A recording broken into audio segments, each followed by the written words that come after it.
Boa tarde a todos. Uma alegria estarmos mais um domingo aqui para continuarmos nossos estudos de Escola Bíblica Dominical. Convido vocês, para a gente iniciar essa Escola Dominical, a curvarem suas frontes, curvarem suas cabeças, para que a gente comece orando, tá bom?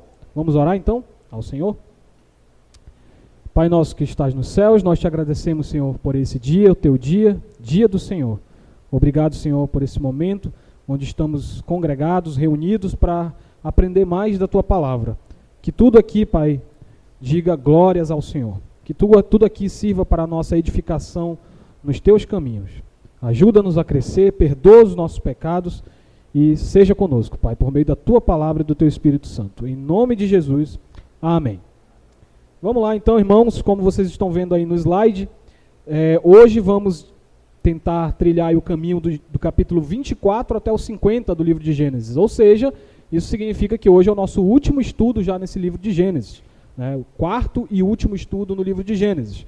E o tema básico desse estudo de hoje é os patriarcas, né? Ou seja, vamos estudar a continuidade da família de Abraão. Nós estudamos na semana passada quem foi Abraão e vamos dar continuidade hoje passando pelos seus filhos, né? Sua descendência, Isaac, Jacó, chegando até José, onde acaba o livro de Gênesis. E esse título que vocês estão vendo aí nesse primeiro slide, Gente como a Gente, é para que a gente reflita que, na verdade, esses patriarcas, que é um nome bem grandioso que a gente dá para esses homens, mas, na verdade, eles são gente como a gente.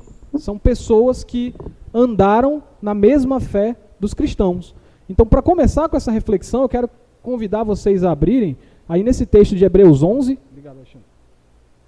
Hebreus 11, convido vocês a abrirem aí, para que a gente leia somente esses versículos aí, 20, 21 e 22. A gente já tem feito isso outros domingos, né? Leia o texto de Hebreus, que fala sobre os heróis da fé.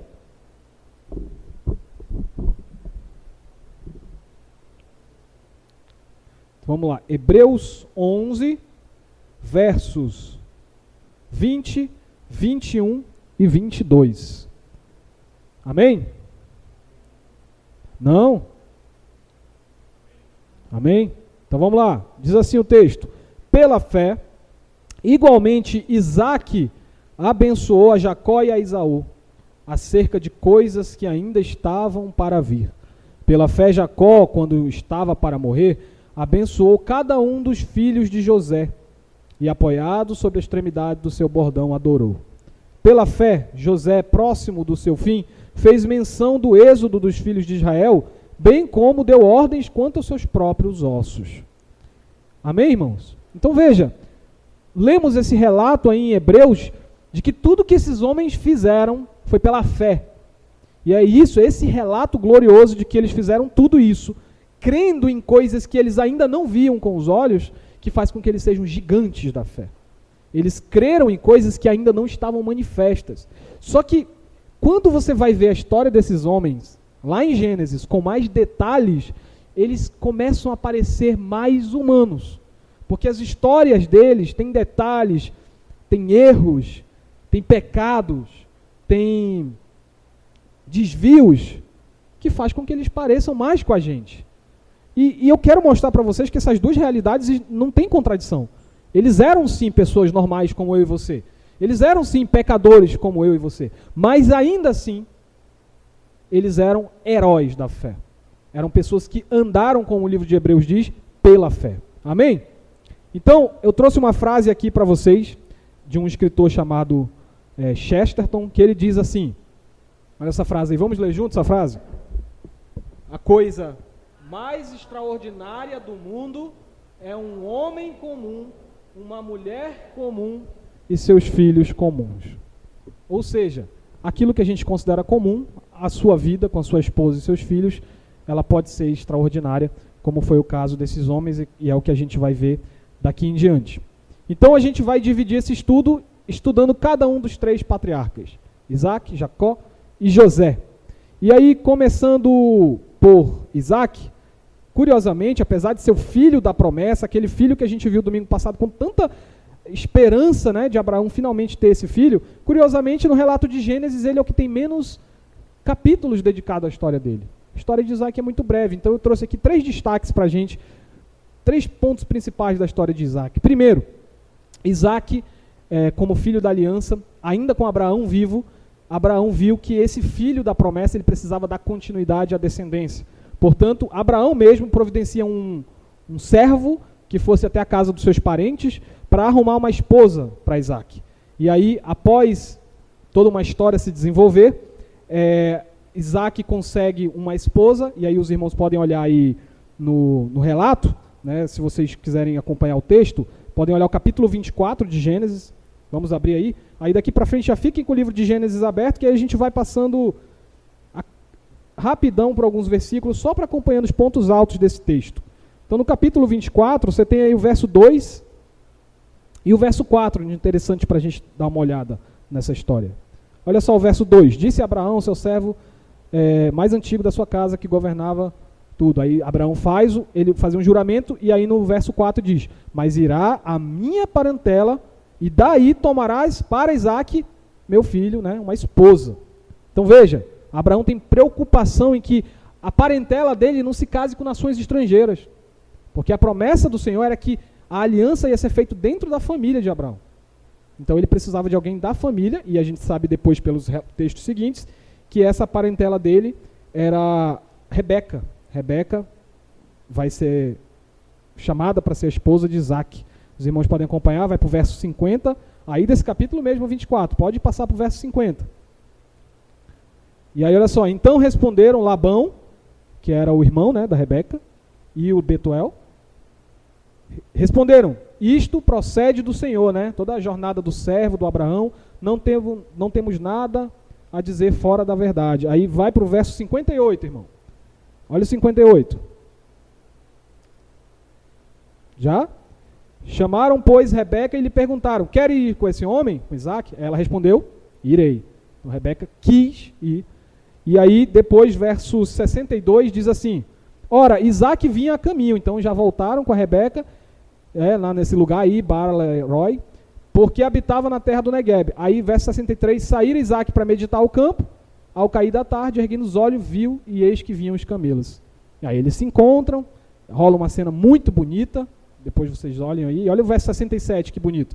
Isaac conduziu-a, né, até a sua tenda, a tenda da mãe dele, né, de Sara, tomou Rebeca e esta lhe foi por mulher. Ele a amou. Assim foi Isaac consolado depois da morte de sua mãe. Então olha que coisa bonita, né? A família já caminhando para o fim, Abraão já muito idoso, preocupado com a sua descendência, Sara já morta, a família da aliança morrendo, mas ao mesmo tempo um novo ciclo se iniciando. Isaac casando com Rebeca, sendo consolado e dando continuidade a esse relato. Então, irmãos, depois disso, depois que Isaac casa, vem os seus filhos. Capítulo 25, aí tem todo o relato do nascimento dos descendentes de Isaac, a partir do verso 19 do capítulo 25. São estas as gerações, verso 19, são estas as gerações de Isaac, filho de Abraão. Aí ele faz a genealogia. No verso 22 diz, os filhos lutavam no ventre dela, no ventre de Rebeca. Ou seja, já está revelado aí o quê? Eram gêmeos, né? Eram gêmeos. Verso 23, respondeu-lhe o Senhor, 2 nações há no teu ventre. Então Rebeca esperava 2 meninos, e esses meninos lutavam dentro do ventre dela. Verso 25, acompanhem. Saiu o primeiro menino, ruivo, todo revestido de pelo. Por isso lhe chamavam como Esaú, tá, irmãos? Esaú, esse nome tem a ver com ele ser peludo. Então Esaú, em hebraico, é uma palavra que significa algo como pelo, uma palavra posta. Então imagina nascer um filho aí, seu Moacir e a dona Samara, se quiserem ter mais um filho, podem chamá-lo de pelo. Que nome bonito, né? E aí, depois, verso 26, nasceu o irmão, o segundo menino, segurava com a mão o calcanhar de Esaú, gêmeos, né? Por isso lhe chamaram como Jacó. E aí, de novo, mais uma dica para vocês, vai que é gêmeo, né, seu Moacir? O segundo, Jacó. Por quê? Porque a palavra Jacó no hebraico tem algo a ver com agarrar, segurar, suplantar. Então, como o menino já nasceu agarrando o pé do irmão dele, botaram o nome dele de agarrador. E aí o verso 26 finaliza: era Isaque de 60 anos quando Rebeca deu à luz aos filhos. E aí, depois de nascerem os filhos de Isaque, Isaque vai peregrinar em Gerar, né, uma terra chamada Gerar, e lá o Senhor fala com ele no deserto. Capítulo 26, acompanha aí. Capítulo 26. É uma história parecida com aquela que Abraão viveu, né? Teve uma fome na terra, ele teve que fugir primeiro para o Egito, depois ele vai para Gerar também. Então a gente está vendo aqui a história acontecendo mais uma vez. Aí o verso 2 que é interessante, olha aí. Apareceu-lhe o Senhor e disse: não desças ao Egito, fica na terra que eu te disser. Habita nela e serei contigo e te abençoarei, porque a ti e a tua descendência darei todas estas terras e confirmarei o juramento que fiz a Abraão teu pai. Multiplicarei a tua descendência como as estrelas dos céus e lhe darei todas estas terras. Na tua descendência serão abençoadas todas as nações da terra. Ou seja, o Senhor está renovando a aliança. O Senhor está renovando todas as promessas que ele fez a Abraão ao seu filho Isaque, para que Isaque tivesse consciência de que o pacto continua com ele. O pacto continua com o filho da aliança. Então, a palavra é dita a Isaque para que ele soubesse disso. Então, muito subitamente, Gênesis passa da história de Isaque para o filho de Isaque. Jacó passa a ser o personagem principal. Antes de pular o slide aqui para a gente ir para o Jacó, já fica pouco estranho. Uma pessoa que está lendo a Bíblia pela primeira vez, lê esse relato aí, nasce 2 meninos. Nasce um primeiro, o bichinho é peludinho, mas nasceu primeiro. Aí vem o segundo e já tenta segurar o pé dele. Já não gostei desse menino. O que você imagina? Que o protagonista daqui para frente vai ser o Esaú, né? Não é isso que dá a entender? E aí, o que vai acontecer? O Senhor vai subverter nossas expectativas. Por que não? O protagonista daqui para frente, a Bíblia segue Jacó, o trapaceiro. Interessante isso. Primeira coisa que se fala sobre Jacó aí é que Jacó trapaceia o seu irmão, mas ao mesmo tempo se aproveita da bobeira do seu irmão, da instabilidade dele, e para roubar ou comprar, como a gente pode dizer, a sua primogenitura. O que é a primogenitura? É o direito de filho mais velho de receber a bênção do seu pai. Aquele pessoal do Oriente Antigo lá, eles tinham esse costume. O primeiro filho, quando ele nascia, ele recebia a bênção do seu pai para continuar, né, a descendência da família. Então, basicamente, ele levava o nome do pai para frente. Então, pela lógica, quem nasceu primeiro dos dois gêmeos? O Esaú. Então a bênção era para ser do Esaú. Só que só que o Jacó, muito espertamente, viu que o irmão dele estava com fome e falou: tu quer comer? Então vamos fazer o seguinte, eu te faço uma feijoada aí, que lá no caso dele era um prato de lentilha, eu te faço uma feijoada boa e tu me troca pelo teu direito de primogenitura. E aí ele ali, muito esquentado, Esaú era muito esquentado, topou. Vendeu ali essa bênção que não tem valor, que não era permitido vender, e ele vendeu por um prato de comida. E Isaac se aproveitou disso, com milão, né? Por isso que eu disse no começo, gente como a gente. Tá vendo aí como esses personagens são seres humanos, tramas humanas, né? E aí, quando Esaú percebe que foi enganado, ele fica com ódio do seu irmão. Ele quer matar o seu irmão. Então, Jacó, não é besta nem nada, foge, vai embora. E olha só o que acontece, irmãos. Justamente quando ele está fugindo, Deus fala com ele também. Olha só isso aqui. Abram aí, capítulo 26, não, é 26? Acho que é 26. 26. Isaac, peraí, não é 26 não, desculpa. Faltou virar a página aqui. Capítulo 28, vamos olhar o verso 5. Então ele está fugindo, seu irmão, que quer pegar ele, com razão, né? Ele está fugindo, aí no verso 5 diz assim a palavra, olha aí, irmãos. Capítulo 28, verso 5. Assim despediu Isaque a Jacó, que se foi a Padã Arã, a casa de Labão, filho de Betuel, o arameu, irmão de Rebeca, mãe de Jacó e Esaú. Ok, ele está fugindo. Aí vai para o verso 13. O homem está fugindo. O que acontece com ele no meio dessa fuga? Verso 13. Perto dele, né, de Jacó, estava o Senhor. E lhe disse: eu sou o Senhor, Deus de Abraão, teu pai, Deus de Isaque, a terra em que agora estás deitado, eu te darei, a ti e a tua descendência. A tua descendência será como o pó da terra, estender-se-ás para o ocidente e para o oriente, para o norte e para o sul, e em ti, na tua descendência, serão abençoadas todas as nações da terra. Eis que eu estou contigo e te guardarei por onde quer que fores, e te farei voltar a esta terra, porque te não desampararei, até cumprir aquilo que eu hei referido. Então veja, irmãos, a promessa vai mais uma geração. A promessa foi dita agora a Isaque e agora a Jacó.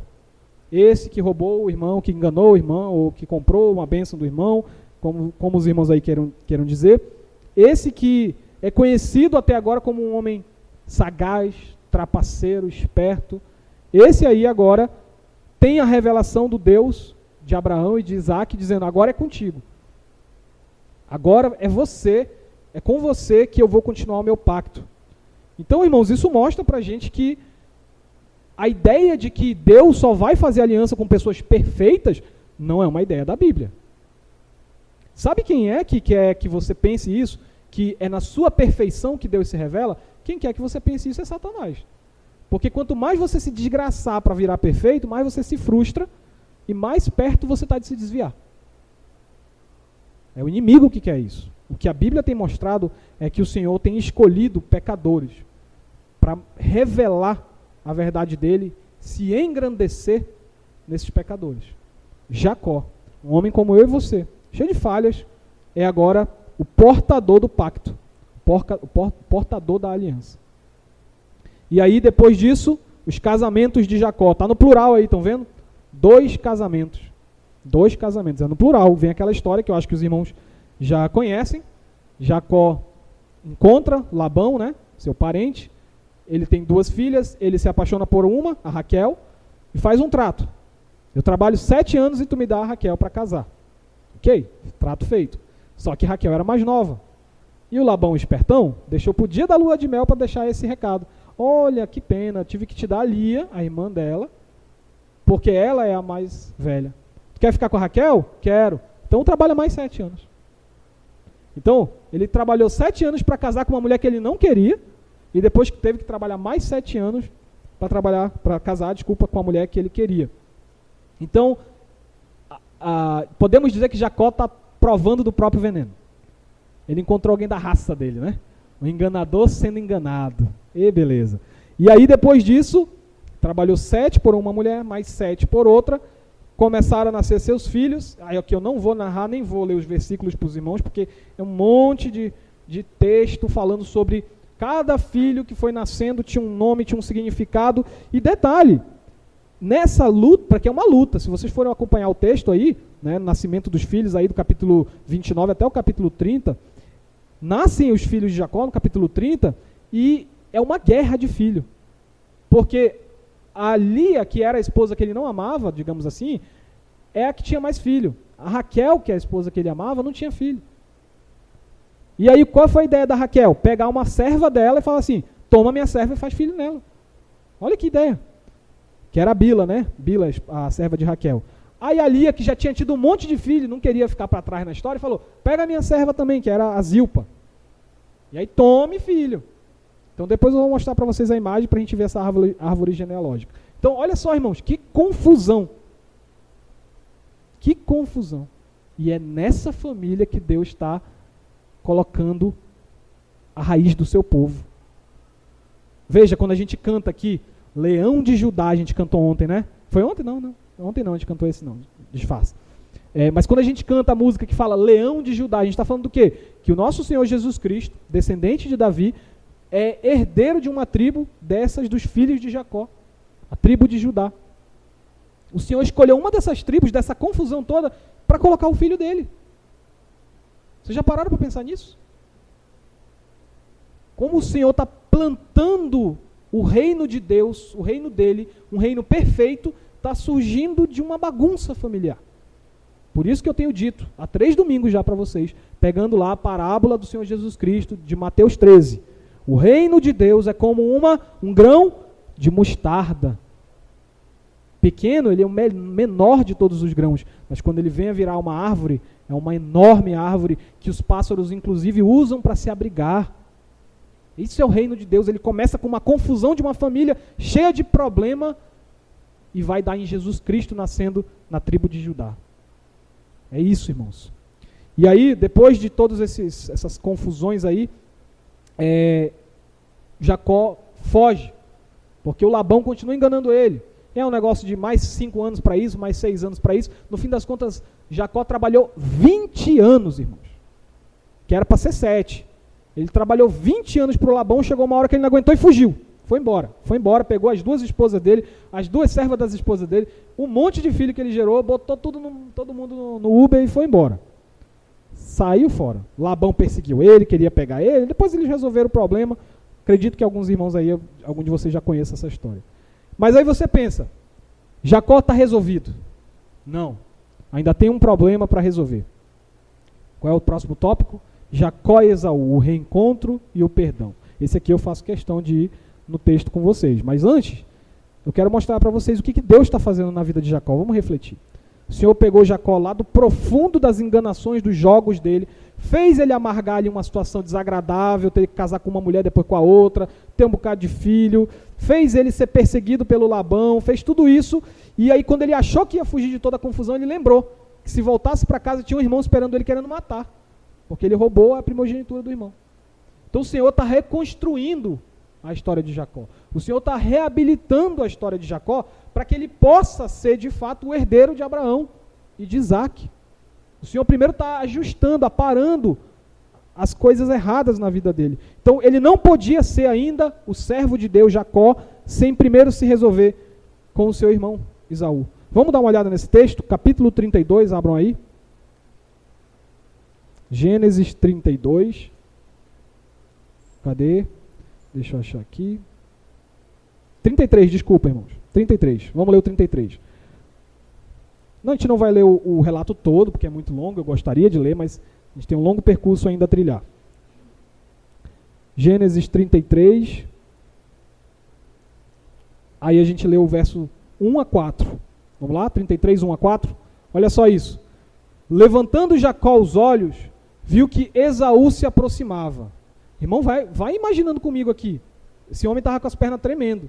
Se meu irmão me pegar, ele vai me bandar em 2 com a espada dele. Depois de tudo que eu fiz para ele, né? Se aproximava. Com ele, 400 homens.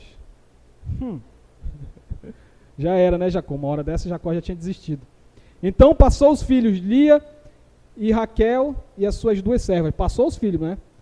Passa esse pessoal para lá, porque quando ele me pegar vai ser só eu. Pôs as servas e seus filhos à frente para dizer, ele vai ter misericórdia. Ele vai ver um bocado de criança na frente, ele vai ter misericórdia. E seus filhos atrás deles, né? E aí ele mesmo, adiantando-se, prostrou-se em terra 7 vezes até aproximar-se do seu irmão. É agora. Já Esaú saca a espada e banda o irmão dele no meio. Verso 4. Então Esaú correu-lhe ao encontro e o abraçou. Arrojou-se-lhe, né? Jogou-se no pescoço dele e o beijou e choraram. Jacó não estaria pronto para a missão que Deus tinha na vida dele sem primeiro esse momento de reconciliação com seu irmão. Tanto Esaú estava perdoando todos os danos que o irmão causou na vida dele, como ele estava sendo perdoado pela consequência dos atos enganosos que ele fez. Então, o Senhor está usando esses eventos. O natural que a gente esperaria de Esaú é realmente a violência, mas o Senhor está usando esses eventos para ir transformando Jacó. E é exatamente isso que acontece. Porque no meio desse relato aí do encontro de Jacó com Esaú, um pouco antes, se você voltar ao capítulo 32, tem uma experiência que Jacó passou. Jacó estava lá no local, e aí ele viu um homem perto dele. A Bíblia, inclusive, é meio obscura nesse ponto, não fala quem é esse homem, de onde ele veio, só fala que ele ficou sozinho com o homem, e aí ele pediu que esse homem abençoasse ele. Aí depois a gente descobre que isso era um anjo. O próprio Senhor estava ali, representado naquele anjo. E Jacó pediu, me abençoa. O homem falou, não, eu tenho que ir embora. Jacó se agarrou com esse homem e foi na luta com ele. E aí esse homem poderoso, esse anjo, o Senhor, tocou a articulação da perna de forma que ele ficou ali mancando. E aí o homem viu a determinação de Jacó. Essa mesma determinação que lá no ventre da mãe dele ele segurava a perna do irmão dele, agora ele segura o anjo dizendo, me abençoa. E aí o anjo, ou o Senhor, responde para ele, agora não te chamarás mais Jacó, esse agarrador, esse trapaceiro, não. De agora em diante você vai ser chamado de Israel. E o que significa Israel no hebraico, irmãos? Aquele que luta com Deus.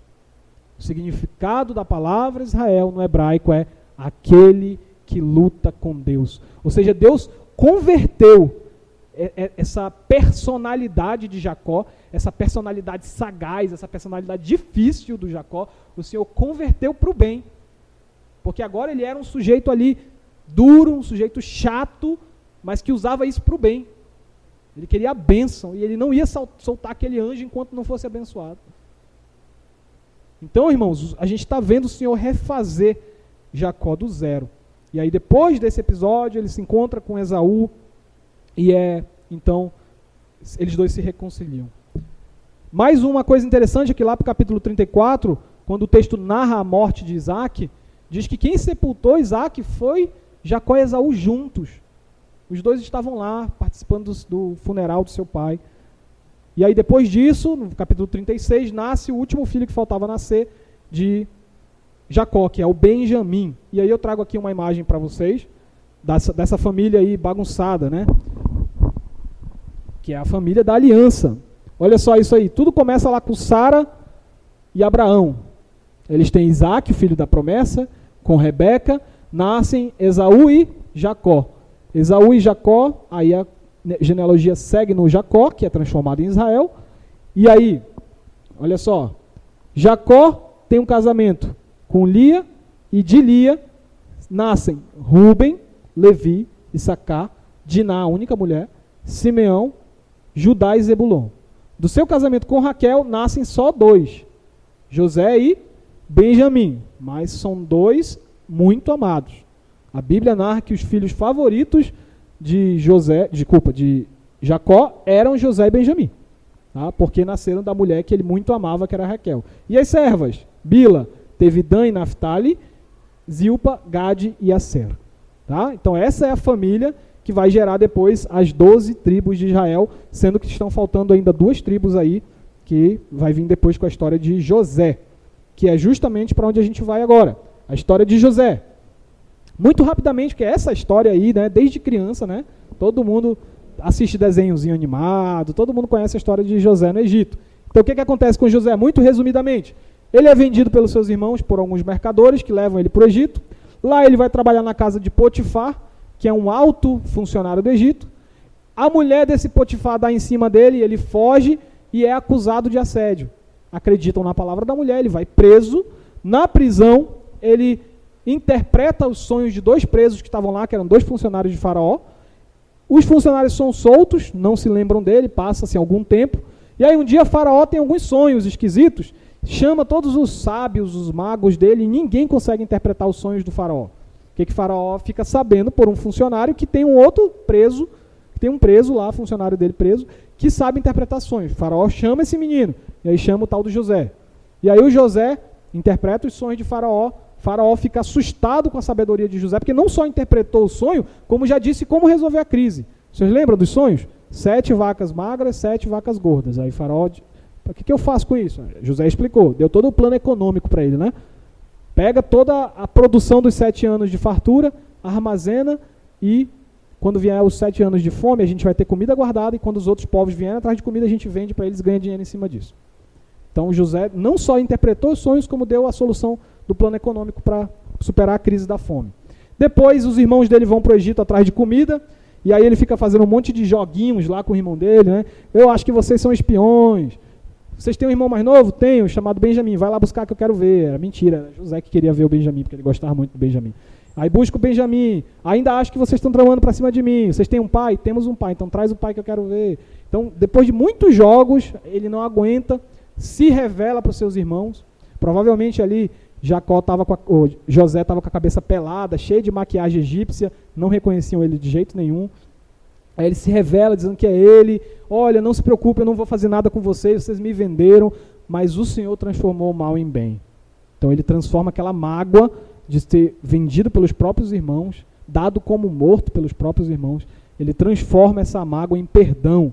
Lembrando o que a gente viu ontem, né, que o pastor Melquides falou para a gente, da importância do perdão na família. Perdão entre Esaú e Jacó, perdão entre José e seus irmãos que o venderam como escravo. Então, vemos o Senhor usando essa família cheia de problema para manifestar a sua graça.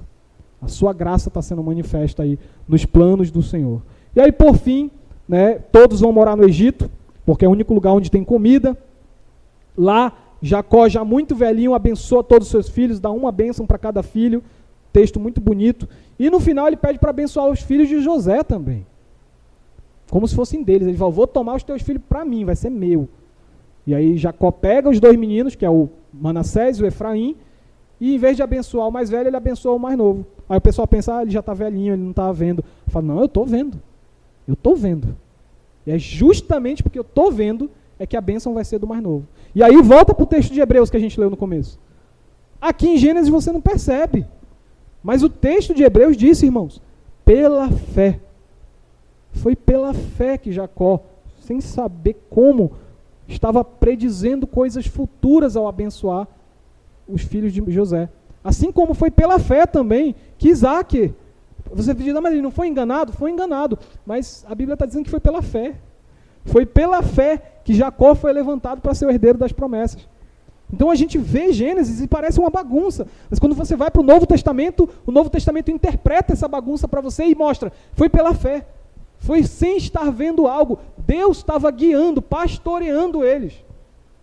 Então, irmãos, às vezes, o que você chama de bagunça na tua vida, é o Senhor dos Exércitos escrevendo do jeito que Ele gosta de escrever. Tem um ditado que o povo diz, né, que Deus escreve o certo por linhas tortas. Não, as linhas não são tortas, não. Ele está escrevendo certinho. É você que está olhando só da sua perspectiva e achando isso uma bagunça. Da perspectiva de Deus, de quem olha de cima, essas linhas estão perfeitas. Porque o plano dele, a vontade dele é perfeita. Então, no momento, parece uma bagunça. Essa doença que está na sua vida, os teus parentes que estão tendo problemas, o desemprego. No momento, parece uma bagunça. Mas visto de cima, é providência. A gente vai já ver essas aplicações. Mas antes de ir para essas aplicações, tem uma questão muito importante que esse texto nos ensina. Olha só, vamos ver esse primeiro ponto aí. Eleição e predestinação. Jacó, como a gente viu, era um trapaceiro. Mas, mesmo sendo um pecador trapaceiro, ele era um pecador eleito por Deus antes mesmo de nascer. Vamos dar uma olhada no que o Novo Testamento diz sobre Jacó, irmãos? Como eu disse, o Novo Testamento interpreta o Antigo para a gente entender melhor, não é isso? Então, olha o que o apóstolo Paulo fala desses dois meninos no ventre. Romanos 9, abram aí. Romanos 9, a gente está indo para o Novo Testamento, o apóstolo Paulo. Romanos 9.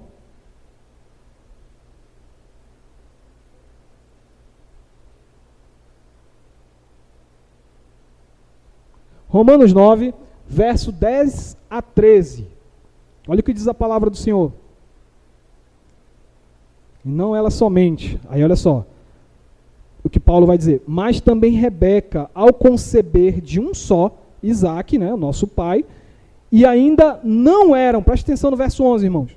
E ainda não eram nascidos os gêmeos. Nem tinham praticado o bem ou o mal, para que o propósito de Deus quanto à eleição prevalecesse, não por obras, mas por aquele que chama. Mesmo esse menino não era nascido, verso 12, mesmo assim, já fora dito a ela, o mais velho será servo do mais moço. Como está escrito, amei Jacó, diz o Senhor, porém me aborreci de Esaú. Irmãos, o Senhor não escolheu Jacó por obras. O Senhor não escolheu Jacó porque Jacó era um bom homem.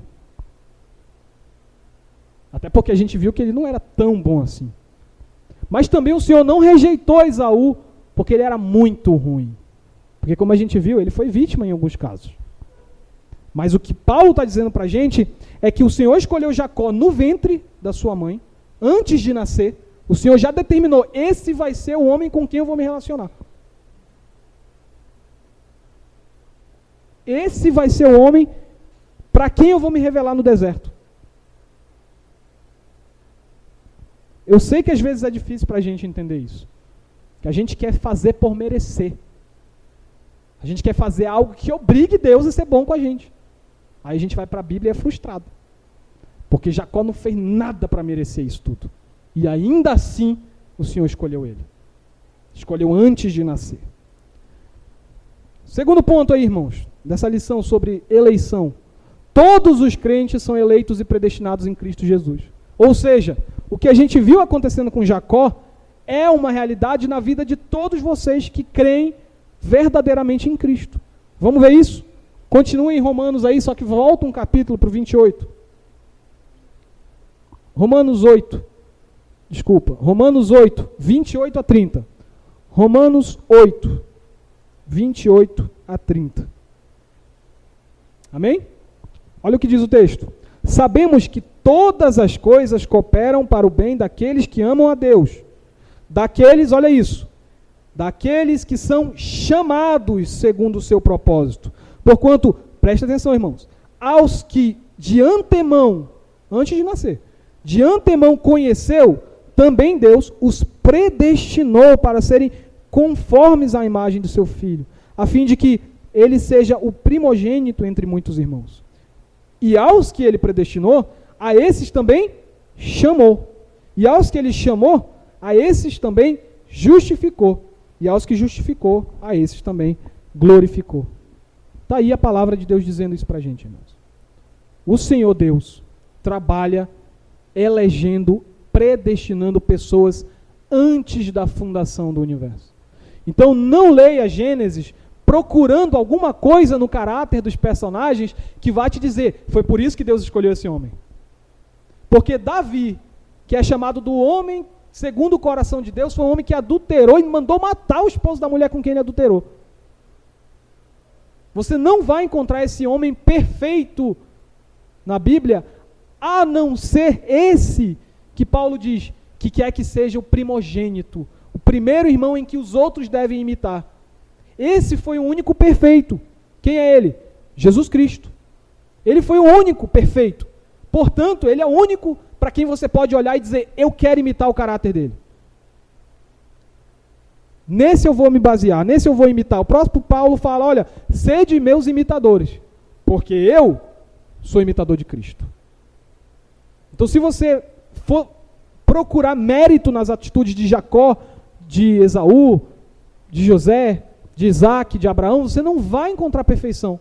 São homens falhos, mas são homens falhos, como nós somos falhos, que foram predestinados em Cristo. Não foram salvos porque fizeram algo bom. Não foram salvos por obras. Efésios 1, irmãos, passando um pouco aí depois de Romanos, 1 e 2 Coríntios, Gálatas, e aí vem Efésios. Efésios 1, 4 e 5. Efésios 1 diz assim, 4 e 5. Assim como Cristo nos escolheu nele, quando? Antes da fundação do mundo, para sermos irrepreensíveis perante ele e em amor. Olha o que ele fez, verso 5. Nos predestinou para ele, para a adoção de filhos, por meio de Jesus Cristo, segundo o beneplácito de sua vontade. Está vendo aí de novo? Você já tinha manifestado fé quando Deus te escolheu? Você não tinha nem nascido quando Deus te escolheu. Por isso não é pelas obras, por isso é por quem chama, é por Cristo. Último texto para a gente passar, 2 Timóteo 1, só o verso 9. 2 Timóteo 1, 9.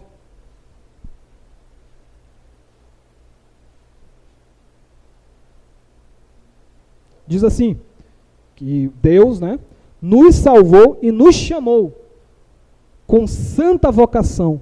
Preste atenção nisso agora, irmãos. Ele não te chamou segundo as nossas obras, certo? Mas conforme a sua própria determinação e graça, que nos foi dada em Cristo Jesus antes dos tempos eternos. Você não foi salvo porque você levantou a mão um dia e aceitou Jesus. Você não foi salvo porque um dia você disse, eu tenho livre-arbítrio e agora eu quero ser crente. Não. O próprio Jesus vai ensinar, só pode vir a mim aquele que o Pai trouxer. Você foi salvo como Jacó, como José, como Isaac, como Abraão, pela graça do Senhor. Amém? Então, como a gente viu, Jacó, um enganador, um trapaceiro ou alguém que luta mesmo?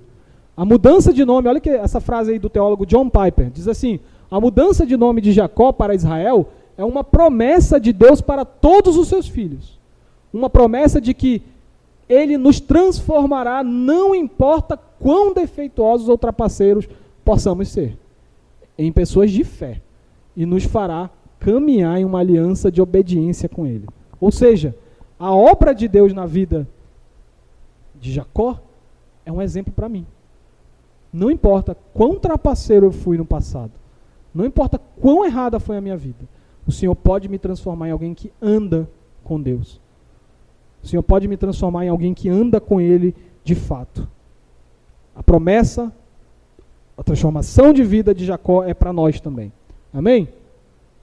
Agora sim, falamos de providência para acabar. Mas antes de falar de providência, tem alguma pergunta ou comentário que vocês queiram fazer? David, desculpa, Lady Laura. Ali na imagem que eu mostrei não está na ordem, irmão. Ali é só por cada mãe. Eu não vou te explicar na raiz, eu vou te explicar no fim. Ele tinha que nascer da tribo de Judá, porque a tribo de Judá era a tribo de Davi. Era a tribo onde Davi nasceu. E diz a promessa que Jesus tinha que vir da descendência de Davi.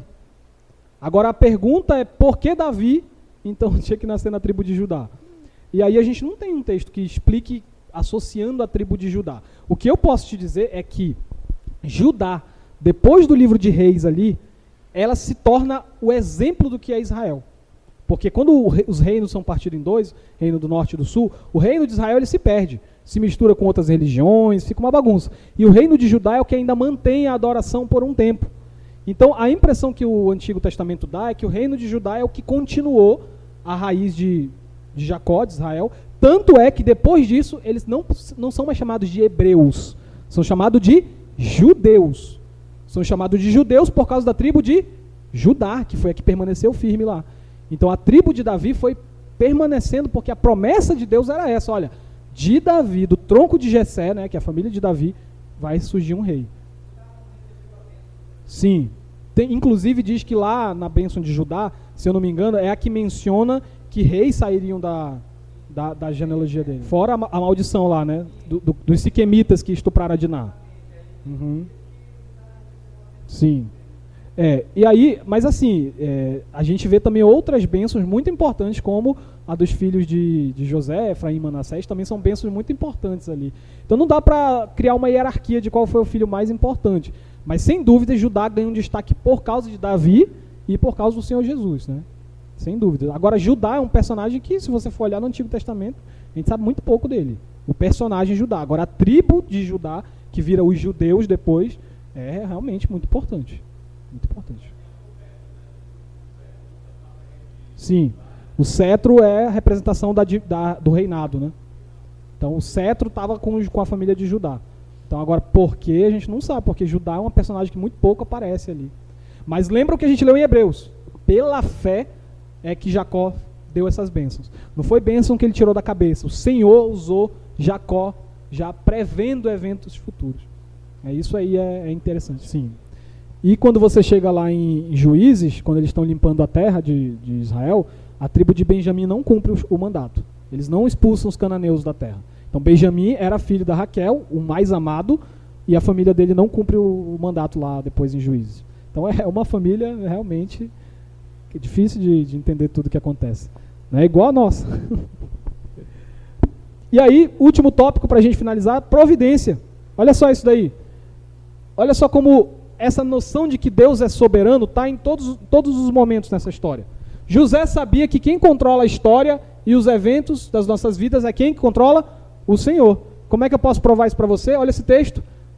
O que José disse para os irmãos dele? Não fostes vós que me enviaste para cá. Quem foi então? Deus. Quem botou José no Egito como prisioneiro foi Deus. Assim como quem exaltou ele de lá foi Deus. Então já José sabia que a história está na mão do Senhor. Segundo ponto, ele sabia também que Deus é fiel à aliança que fez com os seus eleitos. Como é que eu posso te provar isso? Gênesis 20 diz: vós, na verdade, intentastes o mal contra mim, porém Deus tornou esse mal em bem. Ou seja, você pode tentar o mal contra os eleitos de Deus, Deus vai transformar em bem. Porque se foi eleito de Deus, os planos dele vão se cumprir. Você não consegue fazer um plano de Deus se descumprir, não existe isso. Você pode pegar o eleito, botar ele numa cova, pode vender ele como escravo, o Senhor vai exaltar ele lá do meio do buraco. Você pode pegar um eleito e colocar na fornalha ardente na Babilônia, o Senhor vai exaltar ele de lá.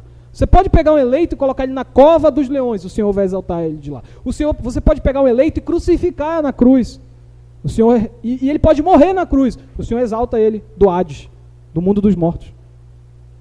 Vocês estão entendendo? É isso, o plano de Deus não se frustra. Por último, Paulo também nos fala do Deus que é soberano e providente, olha isso. E sabemos que todas as coisas, a gente leu esse texto, cooperam para o bem daqueles que amam a Deus, mas não é só porque ama a Deus, é porque foi chamado segundo os seus propósitos. Deus te chamou? Nada vai te separar do amor de Cristo. Amém? Para a gente finalizar, e a história de José também nos ensina sobre testemunho, irmãos. Como José, diz aí esse teólogo R.C. Sproul, como José no Egito, nós somos chamados a ser um povo que, apesar de estar no mundo, não é do mundo. Somos chamados a ser luz nas trevas e sal na corrupção. José não se corrompeu, mesmo estando no Egito. José continuou esperando nas promessas, sabendo que tudo se cumpriria. Amém? Então, irmãos, finalizando como começamos. Que coisas extraordinárias fez o Senhor por meio desses homens falhos, desses homens pecadores, desses homens cheios de problemas, que pela fé foram guiados. Aí está. Você quer saber como que Deus vai te guiar? Como é que Deus vai te fazer ver o plano que Ele tem na tua vida? Pela fé. Creia que o Senhor há de cumprir os seus propósitos. Olhe para Jesus, o seu Filho. Tenha Ele como modelo. E aí, nunca mais, essas bagunças da vida vão te fazer achar que o Senhor abandonou os seus propósitos. Não, a gente vai continuar passando por bagunça na vida. Eu não estou prometendo prosperidade para sempre aqui para ti, como fazem em alguns lugares por aí. Estou dizendo que você vai continuar com uma vida normal, talvez com muitos problemas, mas esses problemas têm que ser interpretados pela fé, como José fez. Deus está no controle. O Senhor está guiando essa família. O Senhor vai fazer o grão de mostarda se tornar uma grande árvore. Amém? Alguma pergunta para finalizar? Não? Então vamos orar. Pai nosso que estás no céu, te agradecemos, Senhor, por mais uma semana de estudo bíblico, mais uma semana em que, por meio da Tua palavra, Pai, somos exortados a viver em santidade. Somos exortados a viver como sal e luz nesse mundo. E somos consolados, Pai, sabendo que no meio de muitas tentações e lutas, o Senhor é o Deus soberano, que nos escolheu antes da fundação do mundo, antes de nós existirmos. E o Senhor nos deu o Teu Filho, Jesus Cristo, para servir de sinal, de modelo para nós. Obrigado pelo sangue dele, Pai, que nos salva dos nossos pecados, das nossas vidas bagunçadas pelo pecado. Nos ajuda, Pai, a trilhar esse caminho que esses homens de fé trilharam pela fé. E nos ajuda a alcançar a promessa, Pai, que diz Hebreus, eles apenas de longe avistaram. Nos ajuda, Pai, agora a viver essas promessas. Te pedimos isso em nome do Senhor Jesus Cristo. Amém.